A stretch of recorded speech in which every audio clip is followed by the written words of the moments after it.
మాకు ఎందుకంటే మేము ప్రజెంట్ మాకు 9 ఎకరాలే వచ్చింది ఫస్ట్ స్టార్టింగ్. తర్వాత మేము మళ్ళీ 4 ఎకరాలు 13 ఎకరాలు 13 ఎకరాలు వచ్చిన కాన్సెప్ట్ ఏంటంటే ఆ టైంలో ఈ విల్లా ప్రాజెక్టు ముందుకు వచ్చింది. రేపు ఫ్యూచర్లో ఇక్కడ కొన్న వాళ్ళు 26 ఎకరాలు అంతా విలాస్ ప్రాజెక్ట్ వాళ్ళకి స్విమ్మింగ్ పూల్ క్లబ్ హౌస్ అన్నీ ఉంటాయి. ఇక్కడ వాళ్ళకి అక్కడే కాబట్టి వాళ్ళకి మనకి 33 ఫీట్ రోడ్డే కాబట్టి అంటే వాళ్ళలాగా మనం కూడా ఉండాలన్న కాన్సెప్ట్ మనం కూడా ఏం చేస్తాం swimming pool club house additional మనం కూడా పెట్టాలి. ఎందుకంటే జీటీసీపీ నామ్స్ ప్రకారం ఇవి కంప్లీట్ చేస్తే ఏర్పడుతుంది ఈ లైఫ్ ఇవన్నీ మేము జేజేపీ ఇవన్నీ అడిషనల్ ఈరోజు. ఎందుకు అంటే రేపు వాళ్ళు విల్లాస్ ఉంటారు, వాళ్ళకి స్విమ్మింగ్ పూల్ ఉంటుంది, క్లబ్ హౌస్ ఉంటుంది, అన్నీ ఉంటాయి. బట్ మీకు కూడా ఆ లోటు ఉండొద్దు అన్న కారణంతో మేము ఇది చేసాం. ఈరోజు అమ్మ ఇది 40 ఫీట్ల రోడ్ అమ్మ ఇది ప్రజెంట్. ఈరోజు నేను ఇది 30 ఫీట్స్ అయినా నాకు పర్మిషన్ వస్తుంది, గవర్నమెంట్ పర్మిషన్ ఇస్తుంది.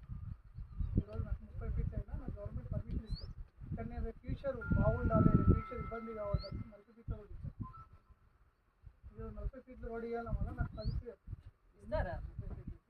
30 ఫీట్లకే వచ్చేస్తుంది పర్మిషన్. ఈరోజు మేము ఏం చేసామంటే 8 ప్లాట్లు ఎగ్జిట్ ఈ రోడ్డు 40 ఫీట్లు కదా.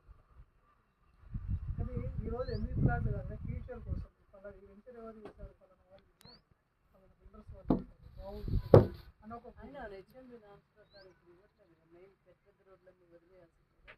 ఇక్కడ ఏ ప్లాట్ మినిమం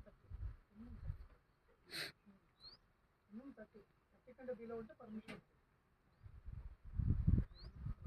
చెప్పండి అమ్మ ఏం చేద్దాం, రోజు చేసేసుకోండి, పెండింగ్ పెట్టండి. అదే ఆ రోజు బాగుంది.